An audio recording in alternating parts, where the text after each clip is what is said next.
जय श्री माता जी। परम पूज्य श्री माता जी कृपा करके सारे विश्व की सभी संतों को परम चैतन्य प्रदान कीजिए। परम पूज्य श्री माता जी आज सारे विश्व की सभी संत एकत्रित हुई है। कृपा करके सभी को ध्यान का सिद्धि प्रदान कीजिए। परम पूज्य श्री माता जी आपके श्री चरण कमल पर कोटि कोटि नमन। कुंडली उठा के बंधन लेंगे।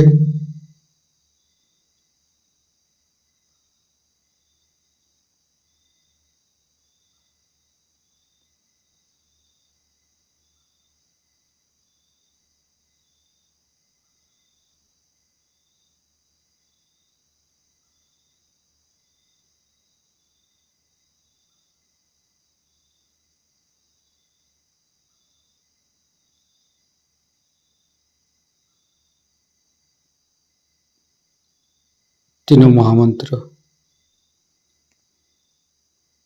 ओम तमेव साक्षात् श्री महालक्ष्मी महासरस्वती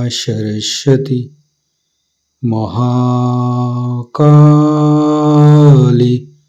त्रिगुणात्मिका कुंडली साक्षात् श्री आदिशक्ति माता जी श्री निर्मला देवी नमो नमः।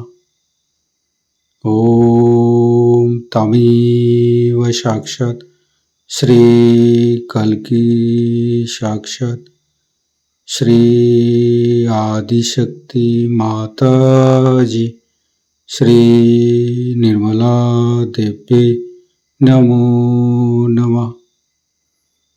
ओम तमेव साक्षात् श्री कल्की साक्षात् श्री सहस्रार स्वामिनी मोक्ष प्रदायिनी माता जी श्री निर्मला देवी नमो नमः।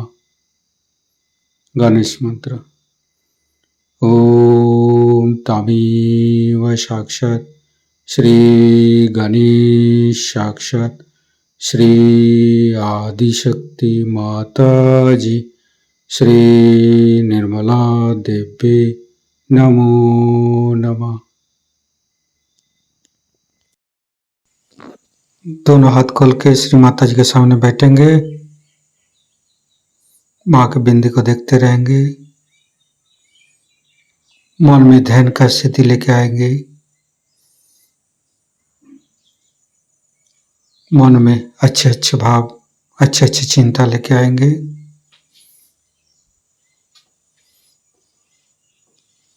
परम पूज्य श्री माता जी ये हृदय ये हमारी सांसें ये रोम रोम आप ही का तो दिया हुआ माँ। कृपा करके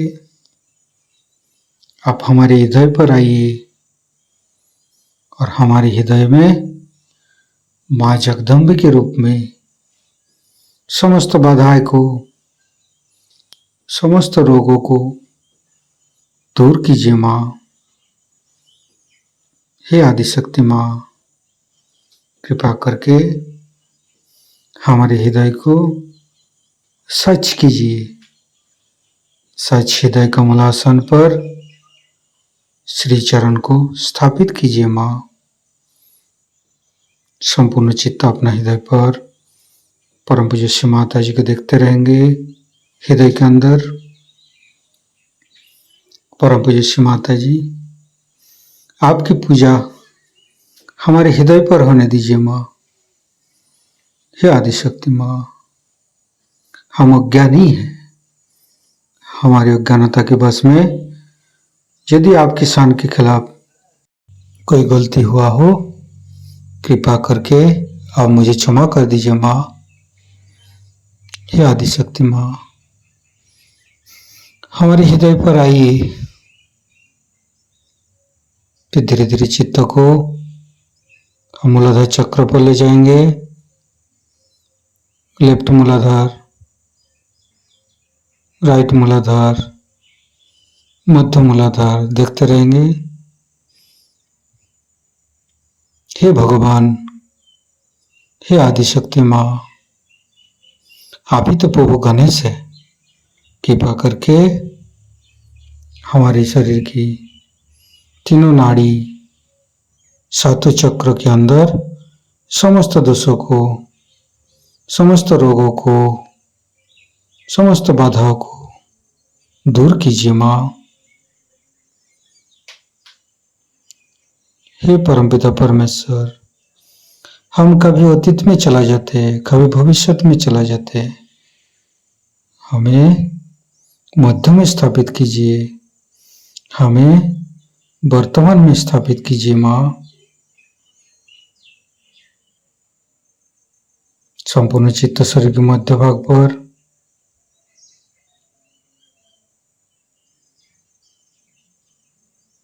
फिर धीरे धीरे चित्त को तीनों स्वादिष्ठान को देखेंगे।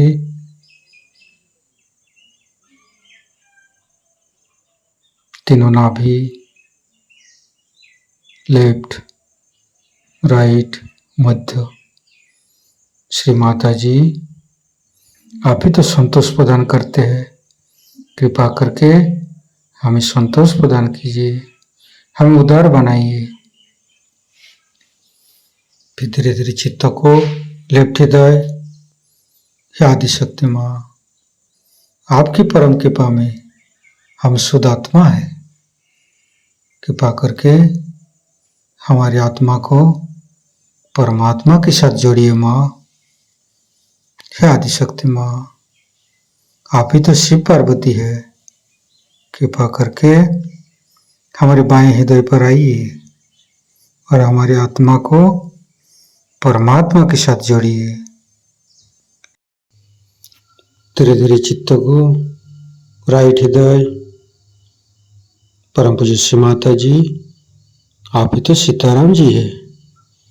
कृपा करके हमारे राइट हृदय पर आइए और हमें मर्यादा प्रदान कीजिए, हमें मर्यादित बनाइए। श्री सीताराम बार बार करेंगे। श्री सीताराम, श्री सीताराम, श्री सीताराम, श्री सीताराम, श्री सीताराम, श्री सीताराम, श्री सीताराम, श्री सीताराम, श्री सीताराम, श्री सीताराम, श्री सीताराम, श्री सीताराम। साक्षात श्री आदिशक्ति माता जी, श्री निर्मला देवी नमो नमः। धीरे धीरे चित्त को मध्य हृदय,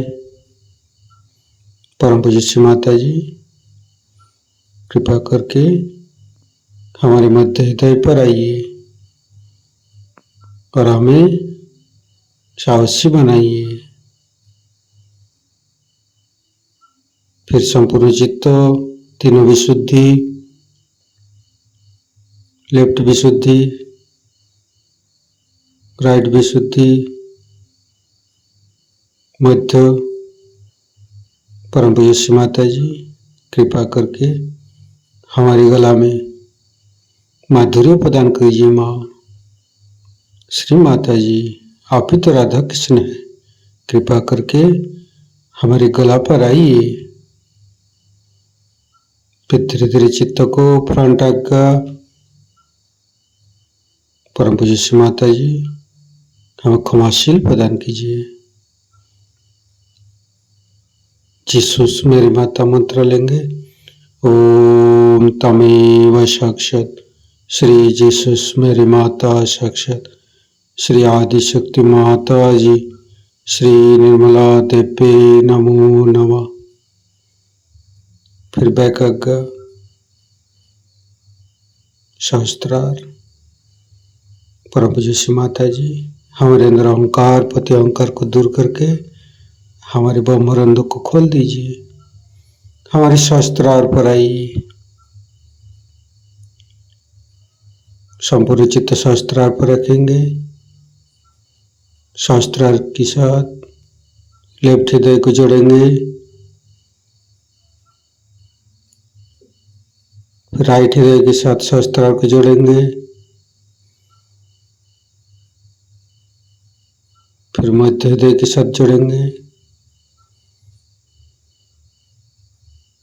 फिर संपूर्ण चित्त शास्त्रार पर रखेंगे। परम पूज्य श्री माता जी हमारे ऊपर ऐसी कृपा कीजिए ताकि आपकी अमृत वाणी को हम शास्त्रार से ग्रहण कर सकें। संपूर्ण चित्त शास्त्रार पर परम पूज्य श्री माता जी को अमृत वाणी हम शास्त्रार से ग्रहण करेंगे। ऐसे चैतन्य की लहरियां बह रही हैं। इन लहरियों को हम लोग इतने सहज में पा गए हैं कि हम जानते नहीं कि कितनी बड़ी चीज हमें मिल गई।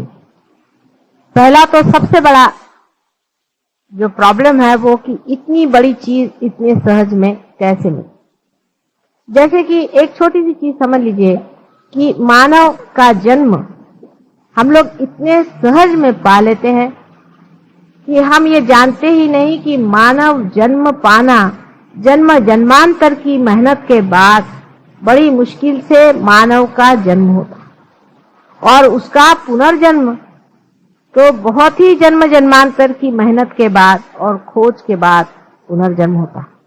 लेकिन वो इतने सहज में घटित हो रहा है कि उसकी कीमत हम लोग समझ नहीं पाते और ये भी सोचते हैं कि इतने जल्दी कैसे हो। उसकी वजह ये थी कि आज तक आप सारी खोज बाहर कर रहे थे और चीज आप ही के साथ थी। जैसे कि आपके अंदर कोई हीरा बैठा हुआ है और आप सारे दुनिया में खोज रहे हैं और आपके यही हीरा गिरा हुआ है और फौरन किसी ने बता दिया कि हीरा तो यही है और आपको रास्ता भी बता दिया।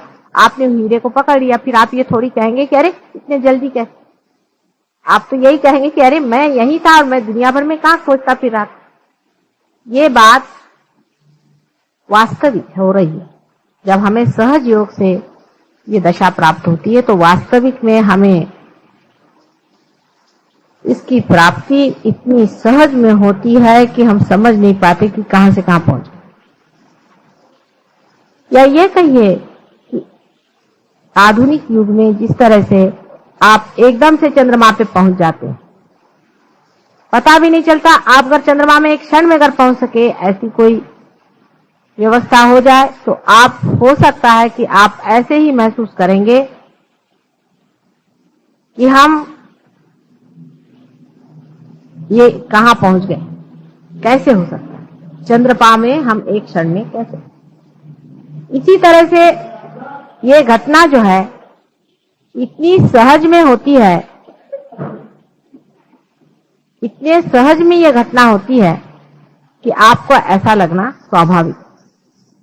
लेकिन कोई बात सहज में हो जाए और चाहे बहुत तकलीफ से हो जाए, याद वो रहती है जो तकलीफ से होती है और समझ में वो होती है जो तकलीफ से होती है। ये मानव का स्वभाव है और मानव उसी में अपने को बड़ा धन्य समझता है जो वो किसी कर्तव्यगारी से पाता है।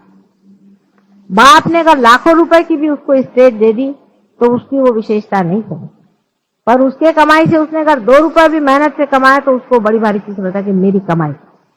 ये उसके अहंकार का लक्षण है, ये उसके अहंकार की तृप्ति है। लेकिन सहयोग में तो अहंकार ही जब टूटता है तब फिर अहंकार से कोई चीज पाने की तो बात ही नहीं। इसलिए अहंकार जो है वो अतृप्त रह करके इस तरह की शंकाएं अंदर उठाता है कि ऐसे सहज में क्यों। अब अपने रियलाइजेशन की जो तरीके और जो होता है, जैसे जैसे रीति से वो होता है, ये सब आप में से बहुतों ने देखा। तो किताबों में अब हर एक किताब में एक नया तरीका पाएगा कि जब आत्म साक्षात्कार होता है तो ऐसे हो जाता है, वैसा हो जाता है, ये हो जाता है। अब इसमें से कितने लोग पार हैं और कितने नहीं है, एक परमात्मा ही जाने। लेकिन आप में से जो लोग पार हुए और धीरे धीरे आपने अपनी गति ऊपर की है, आप लोग जानते हैं कि आदमी जब पहले पार होता है तो सिर्फ उसका सहस्त्रार टूटता है और वो एकाकार होता है उस चैतन्य से। फिर इसके बाद तो भी वो यही रहता है और उसकी दृष्टि अपने और दूसरों के कुंडलिनी पे आ तो जाती है, लेकिन वाइब्रेशंस जो उसके अंदर आ रहे हैं वो कभी कभी एकदम रुक जाते हैं। और वो अगर अपने सर पे हाथ रखे तो देख लेगा कि उसके सर पे जहां पर कि बिल्कुल नरम हो गया था वहां फिर से कड़क हो जाता है, कैल्सिफिकेशन हो जाता है। तुमको ना कालच पार जा जाते, अभी आप कल ही पार हुए थे और आपका कैल्सिफिकेशन। उसकी वजह क्या है? उसकी वजह यह है कि हमारे अंदर जो ईगो और सुपर ईगो है वो हट जरूर जाते हैं, हमारा चित्त बीचों बीच जरूर आ जाता है, लेकिन वो फिर से ग्रो करके और एक हो जाता है।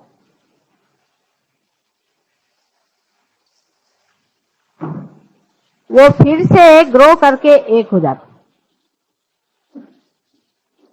और जब वो ग्रो करके एक हो जाते हैं तो फिर से कैल्सिफिकेशन हो जाता है और प्रवाह बंद हो जाता है। लेकिन आप तो भी कुंडलिनी समझ सकते हैं। वो कैसे कि आप उसके बाद अगर ध्यान में आए और मेरी ओर हाथ करें तो आपको लगेगा कि ये हाथ पकड़ के, अभी पुष्पा ने मुझे आके कहा कि मेरे ये अंगूठा पकड़, ये पार है। क्योंकि वैसे जो लोग आदमी पार नहीं है, जो पार नहीं है, वो अगर मेरे और हाथ करके बैठे तो उनको कुछ भी नहीं लगेगा। लेकिन जो लोग पार हो गए उनको लगेगा कि माता जी देखो ये उंगली मेरी पकड़ गई है। को ऐसा लगेगा कि ये उंगली मेरी पकड़ गई है या ये उंगली मेरी पकड़ गई है, इसमें नहीं आ रहा है, इसमें आ रहा है। उसमें से जो जानकार लोग होंगे वो समझ जाएंगे कि कौन से उंगली का इशारा, कौन से चक्र। अब ये कोई कपोल कल्पित नहीं है, दिमागी जमाखर्च से इस बात का पता नहीं लगा। मैंने तो बताया नहीं, क्योंकि मैं अगर इसको बताती तो सब लोग ये कहते कि माता जी यूं ही उड़ा रहे। मैंने कहा तुम ही देखो। तो जब उन्होंने ऐसे हाथ रखा और जब उनकी ये उंगली जलने लगी तो मैंने कहा कि अच्छा इनके नाभि चक्र पे तुम हाथ रख के देखो तो नाभि चक्र चल रहा है। अपने अंदर आंख बंद करके देखो तुम्हारा कौन सा चक्र चल रहा है, तो नाभि चक्र चल रहा है। और जब हाथ तुमने उनके ओर किया तो कौन सी उंगली चल रही? ये उंगली चल रही। इसका मतलब ये उंगली नाभि चक्र का साक्षात, और सबकी यही उंगली पकड़ी जाएगी उस आदमी। तो निर्विवाद ये बात है कि इस पर किताब चाहे कुछ भी लिखे, जिस तरह से जो होता है वैसा ही होता है। अभी कल ज्ञानेश्वर जी को लेकर के साहब मुझसे भिड़ रहे थे बहुत ज्यादा। ज्ञानेश्वर जी आज होते तो उनसे हम ही बात कर लेते। वो भी खोज रहे थे तरीका इस तरह से बात समझाने का, लेकिन उनको बन नहीं पड़ा। बहुत छोटी उम्र में उनकी मृत्यु हो गई। ऐसे बहुत से लोगों की अपमृत्यु होने के कारण भी बहुत कुछ गलत फहमियां संसार में फैली और उन्होंने किताब लिख दी। ये दूसरी गलती कर दी जिस वजह से मैं किताब लिखने से बहुत डरती हूँ। किताब लिखते ही साथ लोग उसको रटना शुरू कर देंगे और उससे भी लोगों पर कंडीशनिंग हो जाए। तो अब इसमें क्या होता है क्या नहीं होता है, वो बिल्कुल आपको ऐसा सोचना चाहिए कि हर मिनट हमें नया एक अनुभव, ये नई चीज है। हम नए आदमी, नया ही है सब कुछ, नए से ही जानना है। हम नए होकर के बैठे, जैसे छोटा बच्चा बचपन से एक एक शब्द सुनता है और उसको रट लेता है, एक एक बात देखता है उसको समझ लेता है। इसी तरह से आप लोग जो इस नए लोक में, इस दिव्य लोक में जो आए हुए हैं, तो उसकी दिव्यता को समझना से इसकी दृष्टि और होनी चाहिए। यह बड़ी विशेषता है कि इसका नाम दिव्य लोक रखा है। मैं जाती थी तो इसका नाम पढ़ के मुझे बड़ा लगता था कि किसी बड़े सोचने वाले आदमी ने नाम रखा हुआ, कितना सुंदर नाम, दिव्य लोक। मुझे क्या पता था कि परमात्मा सारी व्यवस्था यहीं कर देंगे और भाटिया साहब इतनी मेहरबानी कर देंगे हमारे ऊपर। बहुत ही सुंदर जगह है। तो जिस दिव्य लोक में आप उतरे हुए हैं उसकी दिव्यता को जानने के लिए आपको सोच लेना चाहिए कि ये सब नवीन है, नाविन्यपूर्ण है। इसमें सारा ही नवीन अनुभव है। कहीं लिखा हुआ घिसा पिटा जो दूसरों ने अनुभव किया है वो नहीं है, हमें जो अनुभव करने का वो है। इसलिए एकदम नया, नूतन, बालक जैसे होता है ऐसे आप एकदम नए स्वरूप में से उतरिए। पहली चीज जरूरी है कि आप इसमें नवीनतम बातों के और ध्यान दें। सब नवीन है। आज तक ऐसा कहीं भी अनुभव किसी ने किया नहीं। इतने जोरों में ये एक्सपेरिमेंट कभी भी सक्सेसफुल कभी भी संसार में नहीं हुआ, क्योंकि मैं भी इस संसार में बहुत बार आ चुकी हूँ और इस कार्य को करने का मैंने बहुत बार प्रयास किया। पहली मर्तबा इस जन्म में ये कार्य सफलीभूत हुआ। इसलिए सब में थोड़ा थोड़ा अधूरापन जो रह गया उसको आपको पूरा करना है। आप उसी अधूरेपन को कंप्लीट करने के लिए आए हुए, किसी को आप गिराने या घटाने नहीं आए, लेकिन उसमें जो कुछ थोड़ा बहुत अधूरापन रह गया है उसको आप पूरा करने के लिए आए। अब आप सोचिए कि एक नए जमाने के नए विस्तार के एक नए लोग आप हैं और सारे संसार के लिए आपको मार्गदर्शन करना। उसमें रियलाइज लोग एक छत के नीचे बैठ करके उस परम शक्ति को पा रहे हैं। इतनी बड़ी भारी शक्ति आपके अंदर से विशेष रूप से प्रवाहित है और लोगों के अंदर से नहीं है संसार। या आप जानते हैं, उसमें कोई आपको अब शंका नहीं रहेगी। जिनको थोड़ी बहुत शंका है इसका कारण ये कि वो अभी अभी पार हुए, इसलिए थोड़े दिन में उनको भी नहीं रहेगी।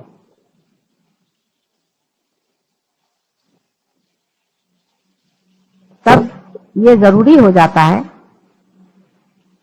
कि आप अपनी विशेषता को समझ लें। सबसे बड़ी विशेषता आपकी यह है कि आपको एक फोर्थ डायमेंशन आ गया है। कौन सा फोर्थ डायमेंशन आ गया? आ गया। कौन सा फोर्थ डायमेंशन आ गया? जो चैतन्य शक्ति आपके अंदर प्रवाहित है उसमें आप खड़े हुए हैं।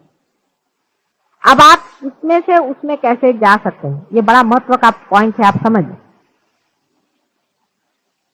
अब इसमें आप किस तरह से उसमें उतर सकते हैं, उसमें रह सकते हैं, स्थिर हो सकते हैं, ये बड़ा महत्व का पॉइंट।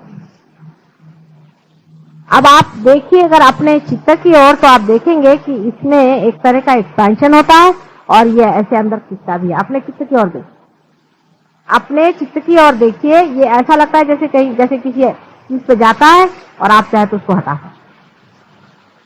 उसका एक्सपेंशन हो रहा है और उसको आप खींच भी सकते हैं। जैसे कि कोई गुब्बारा होता है या इसको मराठी में फुगा कहते हैं, उसको आप फुगा दीजिए तो वो ऐसे जाएगा और फिर अंदर ही खींचे। इसी तरह से आप अपने चित्त की ओर दृष्टि रखें। आपका चित्त जो है वो किसी भी चीज की ओर जा भी सकता है और वहां से लौट भी आ सकता है। ख्याल करें आप, देखिए हमारा चित्त किसी वस्तु मात्र पे गया। जैसे समझ लीजिए आपका चित्त है कि एक साड़ी पर, अब साड़ी पर गया और आप उससे अपना चित्त खींच सकते हैं। अपना चित्त आप जैसा भी चाहे उसे घटा सकते हैं, बढ़ा सकते हैं और उसको जहां तक चाहे उसको पहुंचा सकते हैं। पर आप पूरे समाये हुए बीच में, जैसे एक समुद्र हो, समुद्र में से पानी बढ़ता हुआ हर एक किनारे पर जाता और फिर खींचा, लेकिन वो बीचों बीच समुद्र का सारा उसका अपना वास्तव्य, जो वास्तव्य है, जो इजनेस है, जो होना है वो अंदर है और उसका जो रिएक्शन है वो अवेयरनेस है, चेतना। वो जाती है किसी चीज पे चित्त से और लौट आती। इसी से आप डिटैचमेंट सीखें। किसी चीज से हम कहें आप डिटैच हो जाइए। अभी जैसे यहाँ वो गाड़ी आई, एक छोटी सी बात, उसमें से बदबू आ रही, पहले सबको बदबू आई, ठीक है, आप उस बदबू की ओर अपना चित्त ले जाइए तो बदबू आ रही है और चित्त हटा लीजिए तो बदबू नहीं आ रही। डिटैच करने की शक्ति आपके अंदर आ गई। धीरे धीरे आप अपने चित्त पे प्रैक्टिस करें। आदमी है सब चीजों से, सब सर्वधर्म संपन्न से बैठा हुआ, उसके बीच में बैठा, सब चीजों की ओर देख रहा है, ये क्या है, ये क्या है, ये क्या है, ये भी है, ये भी है, लोग कहते हैं सब मेरा है। उसके ओर अपना चित्त डालिए और जैसे उसके ओर आप चित्त डालेंगे आप जान जाइएगा कि मैं इससे चित्त भी हटा सकता। इसी में आपका चित्त इन्वॉल्व नहीं हो सकता। और अब जो भी आप उसके प्रति जो भी आप प्रेम जोड़ेंगे या कुछ भी करेंगे वो सिर्फ उसको चक्कर मार कर वापस आ जाएगा, लेकिन लिप्त नहीं होने। इसको समझ लो। पहले आप विचारों से किसी चीज को जब देखते थे तो आप जैसे यहां से कोई चीज चलती है तो वो पूरी की पूरी चलती रहेगी और इसकी परिधि बनी रहेगी, वो अपने अंदर लिखती रहेगी। लेकिन अब यहां से जो छूटेगी गोल घूम करके फिर आपके तरफ आ जाएगी, यहाँ बीच में कुछ भी नहीं होगा, खाली होगा। कहीं वो उसको जकड़ेगा नहीं।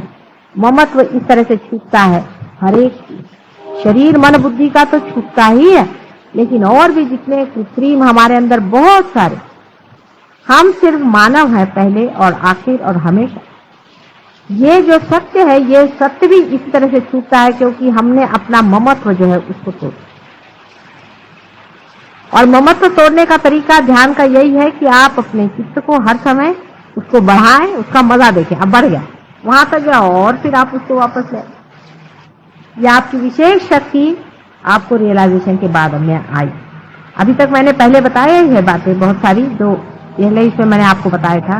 उसके अलावा आप इस बात का ख्याल करें, जो डीपर मेडिटेशन में आपको जो करना है वो अपने चित्त वृत्ति का एक्सपेंशन और उसका खिंचाव। अब जब आप खिंचाव और एक्सपेंशन अपना करने लग जाएंगे तो आपको आश्चर्य होगा कि आपकी गहराई जो है वो बढ़ती है। एक ऐसा सोचिए कि गेहूं कर खूब सारा आपने यहाँ फैला दिया, बहुत सारा गेहूं जिस आदमी ने फैला दिया उसका फैलाव ज्यादा होगा। फिर आपने गेहूं इकट्ठा करके उसको ऐसा बड़ा कर, उसकी ऊंचाई बढ़ गई कि नहीं बढ़ गई? तो उसी तरह से जब आपने सारा की सारा अपने को समेट लिया अपने चित्त को, तो देखिए अंदर की गहराई बढ़ी और ज्ञान आते गया। ज्ञान क्या आया कि हंसी आने लग गई कि अरे मैं इसमें लिपटा हुआ था, ये भी कोई निपटने की चीज है, ये भी कुछ है। माने ऐसा लगेगा कि कोई खास बात है ही, कोई ऐसी विषय संसार की ये बातें हैं। अपने यहाँ का एक लड़का है, पार हो गया था, वो इंटरव्यू में गया। जब लौट के आया तो मैंने कहा भाई हुआ कि नहीं हुआ? कहले मुझे लग ही नहीं रहा कि कुछ हुआ है कि नहीं हुआ, होगा तो होगा, नहीं होगा तो बाद में सिलेक्शन होगा। तो वो जो बोर्ड वाले थे उन्होंने मुझे बताया कि साहब ये लड़का अजीब कमाल का, कि बिल्कुल डरा नहीं, कुछ नहीं आया, से बात कुछ उसने साफ साफ बात कह दी, जो कुछ थी कह दी और चला गया, मैं डरा नहीं। ये कैसे क्या हो गया? मैंने कहा भाई देखिए, हमने कहा था ना कि वो रियलाइज्ड है, आप देखिएगा उसको विशेष रूप से आप एग्जामिन करेगा कि क्या विशेषता है। वो कहा कि हमने उसमें यही बात देखी कि वो आया, उससे जो सवाल पूछा सीधे सीधे जवाब दे दिया, ना उसमें छल न कपट न कुछ नहीं, उसने साफ साफ बात कह दी कि ये बात है, ऐसी ऐसी बात है। और फिर इस तरह से खड़ा रहा, मानो लेना हो तो ले, तो नहीं, परेशान में खड़े। ना तो उसने हमारा कोई किस तरह का कभी अपमान किया और नहीं कोई उसमें उसने बड़ाई ज्यादा हमारे पीछे में दुम हिलाते खड़ा रहे।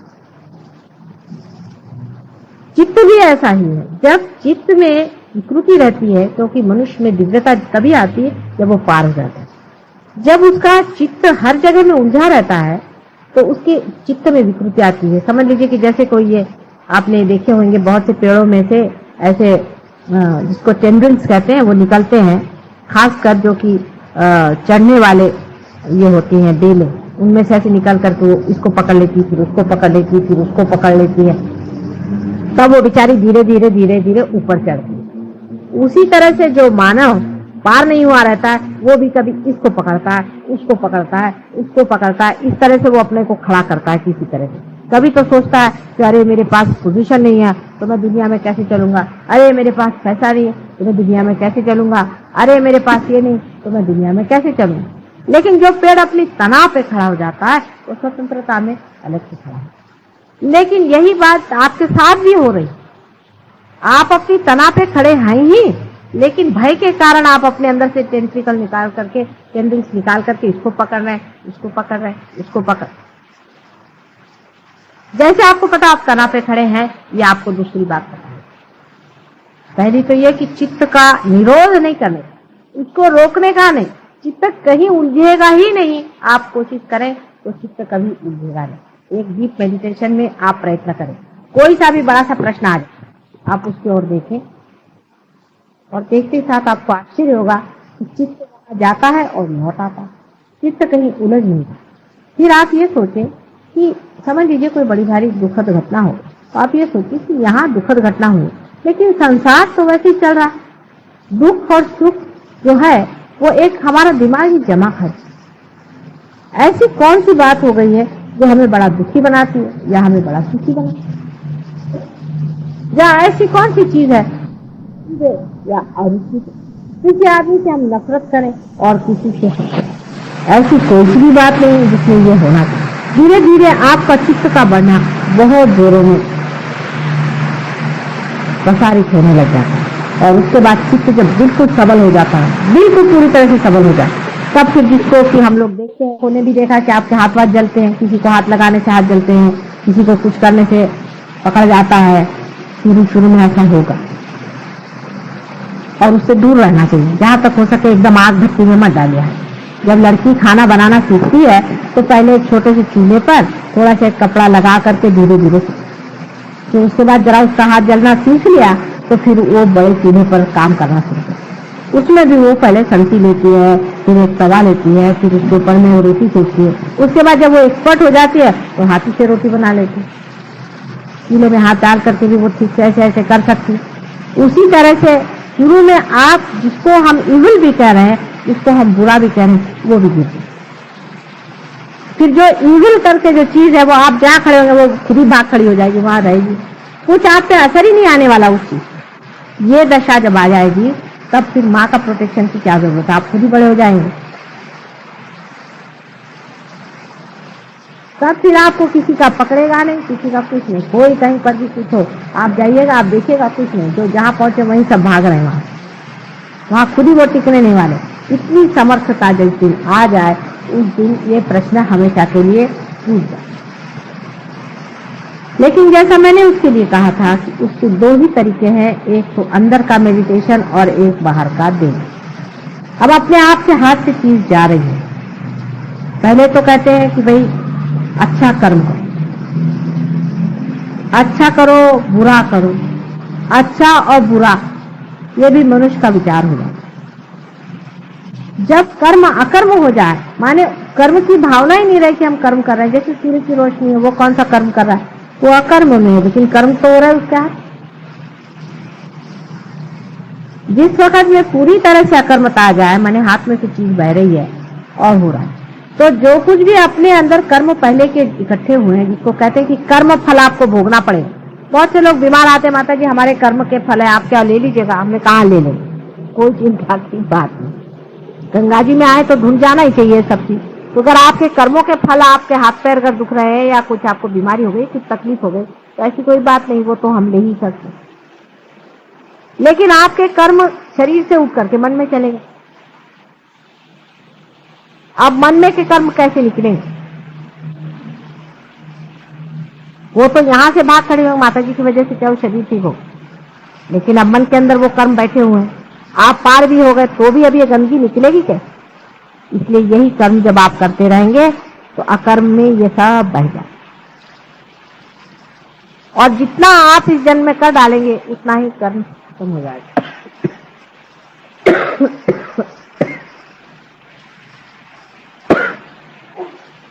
धीरे धीरे जब कर्म करते जाइएगा, इस तरह से निकलते जाइएगा, आपके अंदर की पूरी सफाई हो जाने के बाद अंदर में वही सम्यक भाव, जिसमें रुचि अरुचि आदि कुछ भी नहीं रहेगा। आप बैठे हैं, खाने को मिल गया खा लिया, नहीं मिला तो नहीं। कोई भी आप काम करें, आप एग्जीक्यूटिव हैं, आप कुछ भी दुनिया भर की चीज है, आप अपना उसी का काम कर रहे हैं जो परमात्मा का। आप खुद का कोई काम नहीं कर, उसी का काम आपके हाथ से हो रहा है और आपको पता नहीं चला। जैसे सूर्य है वो अपनी रोशनी दे रहा है, चंद्रमा जो है वो सूर्य की रोशनी अपने अंदर लौटा रहा है, ये समुद्र है इसको ये चढ़ रहे हैं, उतर रहे हैं, अपने अंदर से बादल भेज रहे हैं, इनके सब कर्म हो रहे हैं, लेकिन कोई भी ये नहीं सोचता है कि हम कुछ कर रहे हैं। पेड़ हैं, पेड़ों में से फल निकलते हैं, फलों में से बीज निकलते हैं, फिर उसमें से पेड़ निकलते हैं। कितने बड़े कार्य में लोग संलग्न हैं, लेकिन इनको किसी को लगता नहीं कि हम कुछ कर, सब आराम से चला हुआ।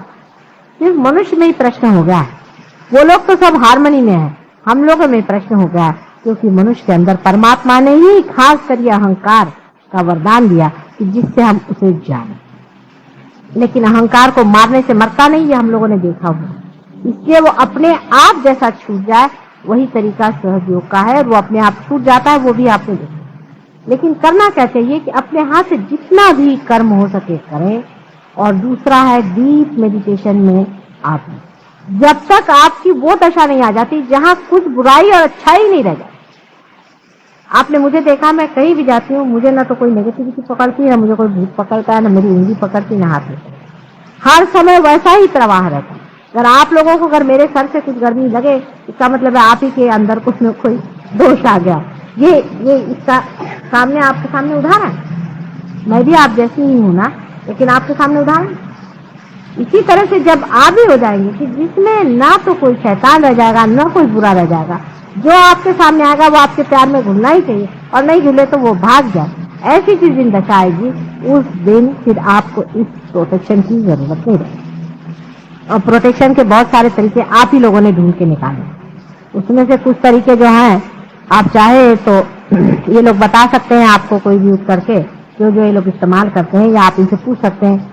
जैसे फोटो पर लेना, पैर से निकालना, पानी से निकालना, अपने ही को अपना बंधन डालना आदि, नाम डिफरेंट नाम लेना वगैरह वगैरह, बहुत सारे सब कुछ प्रकार हैं।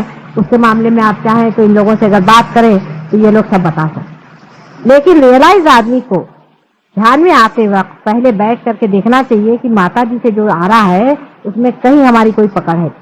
हमें वाइब्रेशन आ रहे हैं, अगर वाइब्रेशन रुक गए तो उसको निकालना चाहिए। उसको कैसे निकालना चाहिए, क्या करना चाहिए, शरद भी बता सकते हैं, लोग बता सकते हैं किस तरह से बंद हुए वाइब्रेशन सिखा सकते हैं। अगर हाथ में थोड़ी सी जलन है तो उसको फूक के कैसे निकालना चाहिए, उसको उस वक्त फूक करके निकाल दीजिए, नाम ले लीजिए, फूकने से निकल जाएगा। एकदम ऐसा निकल जाएगा कि आपको लगेगा ही नहीं कि वहां पकड़ते हैं, एटमॉस्फेयर में है, हर जगह है, आप पकड़। अभी आपकी दशा वैसी जैसी छोटी सी लड़की खाना बनाना सीखे। फिर आप जब इस शास्त्र में निपुण हो जाएंगे तभी आप असली योगी होंगे, क्योंकि कुशलता पूरी आ जाती, तो परफेक्ट नॉलेज आ जाएगा। और जब परफेक्ट इसका नॉलेज आ जाता है तो आप ही नॉलेज हो जाते हैं। माने आप कुछ करते कुछ नहीं, वो ऑटोमेटिकली सब मामला अपने आप चलते रहता है। जैसे कि ये अगर परफेक्ट हो जाए और इसमें से मेरी आवाज अगर परफेक्ट अंदर जा रही तो इसको कुछ नहीं करना पड़ता है, कुछ जानना नहीं पड़ता है, सीधा ही सारा की सारा रिकॉर्ड हो। क्योंकि बोलने वाला और करने वाला और सबको संभालने वाला पालनहार परमात्मा सबके सब पे मंडरा।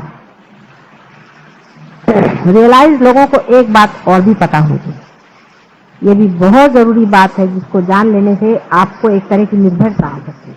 हर एक रियलाइज आदमी के ऊपर में देवता मंडराते हैं। जैसे किसी भी कहते हैं दुष्ट आदमी के ऊपर में भूत मंडराते हैं, वैसे ही बहुत लालायित हैं सारे देवता लोग उन लोगों की मदद करने के लिए जो रियलाइज है। उनको सुगंध आती है और वो बराबर उनके आसपास मंडराते हैं। आप में से जिन लोगों ने इसका अनुभव लिया होगा, अभी वही बता रही थी उस दिन कि उनके देवर पे बाधा थी, उनसे भूत की बाधा थी, और 3:30 बजे करीब उनकी तबीयत बहुत खराब हो गई और वो लगे चिल्लाने चीखने, बाहर भी आदमी चिल्लाने चीखने लगे। और उसके बाद में कहने लगे इतनी गंदगी अंदर आई, इतनी बदबू अंदर में आई कि समझ नहीं आप क्या करें। उसके बाद इन लोगों ने नाम लेना शुरू कर दिया और उसको वाइब्रेशन देना शुरू कर दी, और जैसे ही वो ठंडे पड़े वैसे खुशबू आना शुरू हो गई बहुत जोरों में, और वो एकदम ठंडे। आपको भी कितनों ही लोगों को ध्यान में पार होने से पहले या बाद में भी बहुत बार सुगंध आती है। तो चैतन्य सुगंध युक्त है, चैतन्य बहुत सुगंध युक्त है और अत्यंत आह्लाददायी है, इसी से आपको सुगंध दिया था। तो जितना कुछ दुर्गंध है वो अपने आप गिर सकता है अगर आप अपनी ध्यान की दशा ठीक है, माने आप अपने को स्थिर कर। इसमें कोई बुरा मानने की बात नहीं।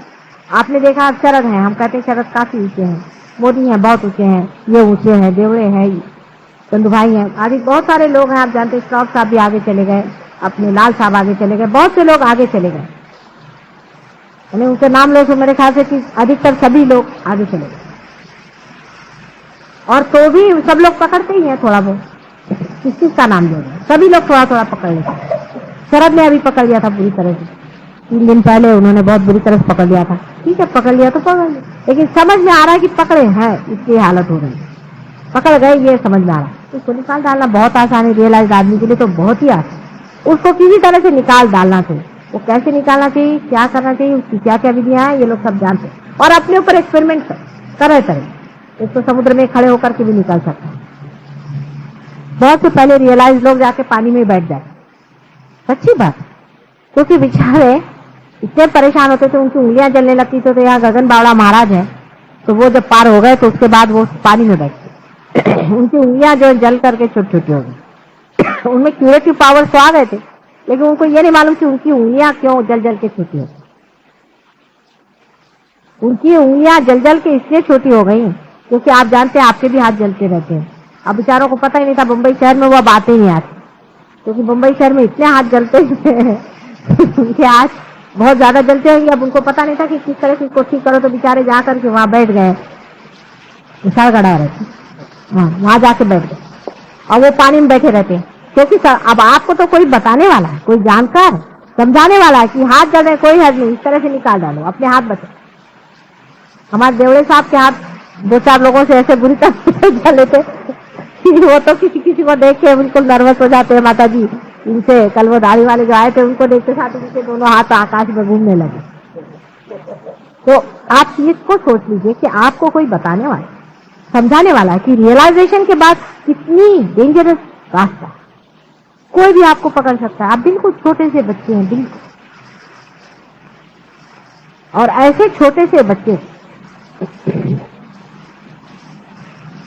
बहुत जरूरी है कि अपनी स्थिति जो है उसको संभाले रखें। हमारा तो आप पर सब पे हाथ है ही हर समय, और हर समय आपका सबका ख्याल बना, और अत्यंत प्रेम है सबके, और बड़ा गौरव भी लगता है और बड़ा आनंद भी आता है कि इतने लोग आज मेरे बेटे हैं, बच्चे हैं। बड़ी गौरव की बात है माँ के लिए और पा में। लेकिन जो पाया हुआ है वो छोटी छोटी चीजों पे मत छोड़ो। आप लोगों को सबको इसका अनुभव आया है। कभी आप जादव से पूछे, जादव आपको बताए, अभी पाटिल साहब आए वो मुझे बता रहे, इधर लेडीज में है, कितने लोग बता सकते हैं कि कैसे कैसे इनको अनुभव आए, कैसे कैसे ठीक करें।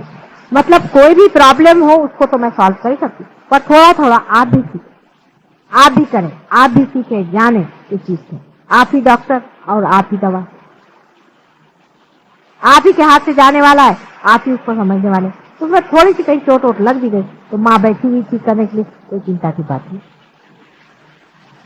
ऐसे पहले कहाँ थे लोग, क्योंकि बेचारे अब जो ऐसे लोग पार भी हुए हैं वो तो कहते कहाँ से हम पार हो गए, भगवान बचाए। ऐसे ऐसे इसीलिए लोग पहले थे कि पार हो जाते थे तो हाथ में चिमटा लेकर बैठते, उनका दोष नहीं था, कोई भी उसको तड़ाक मारते थे। कोई अगर जलाने वाला आता था जिसकी तरफ से ऐसी गरम गरम वाफ आती थी तो उसको लेकर चिमटे से मारते थे, तो उनको चिमटे वाला बाबा कहते थे। हमने अपने बचपन में देखे ऐसे, मैं देख के हैरान हूँ कि जो है उसको चिमटे से मारे, जिसको देखो उसको, मुझे पूरे प्यार से बुला रहे थे, तो मैंने कभी चिमटे उमटे से मार इसके पास कौन जाए। तो उसकी वजह यह है कि इन लोग को बताने वाला और समझाने वाला कोई था ही नहीं। अब आप इतने लोगों की बीमारियां ठीक करते हैं, कैंसर जैसी बीमारियां आपने ठीक की, इस तरह की सब बीमारियां आप ठीक करते हैं, कितने ही तरह की बाधाओं को आपने हटा दिया है, इतना आपने कार्य किया हुआ है। जरूरी है कि उसमें आपको कुछ न कुछ पकड़ेगा ही लेकिन उसका इलाज, उसका भी दवाखाना है, आपका भी दवाखाना है, और आपको बताने वाला भी बैठा है और सब बारीकी समझाने वाला बैठा है, तो डरने की ऐसी कोई बात।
अखिल जगत जननी तू देवी, अखिल जगत जननी तू देवी, महिषासुरमर्दिनी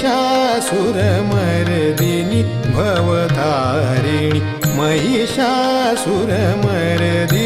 भवतारिणी, त्रिविधताप मनीचे मम शमवी, त्रिविधताप मनीचे मम शमवी, अखिल जगत जननी जननी तू देवी देवी देवी देवी, अखिल जगत जननी।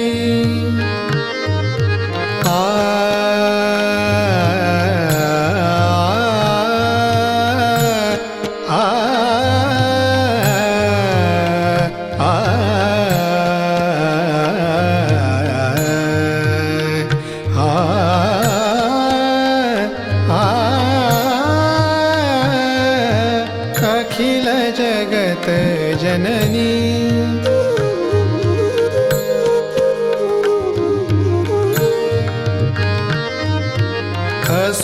असुरपतितमय धरा जाहली, असुरपतितमय धरा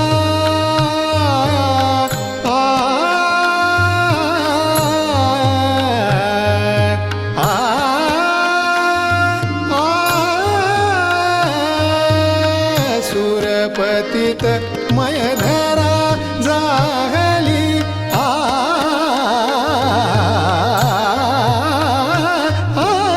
सुरपतित मय धरा जाहली, भाव भक्ति निर्मल सेवा मुरली, भाव भक्ति निर्मल सेवा मुरली, दलन करुनियरी जन मन रमवी, अखिल जगत जननी।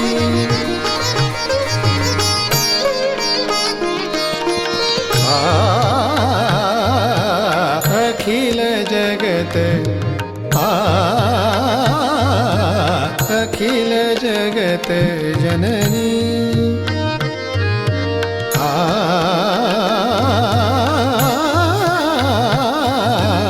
अखिल जगत जननी तू देवी, अखिल जगत जननी, अखिल जगत जननी, अखिल जगत जननी तू देवी।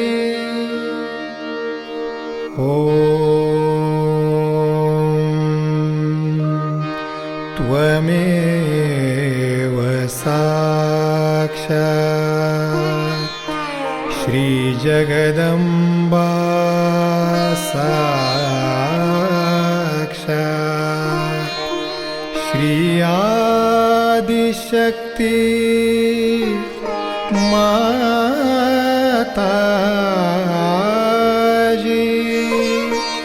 श्री निर्मला देवे नमो नमः, नमो नमः, नमो नमः।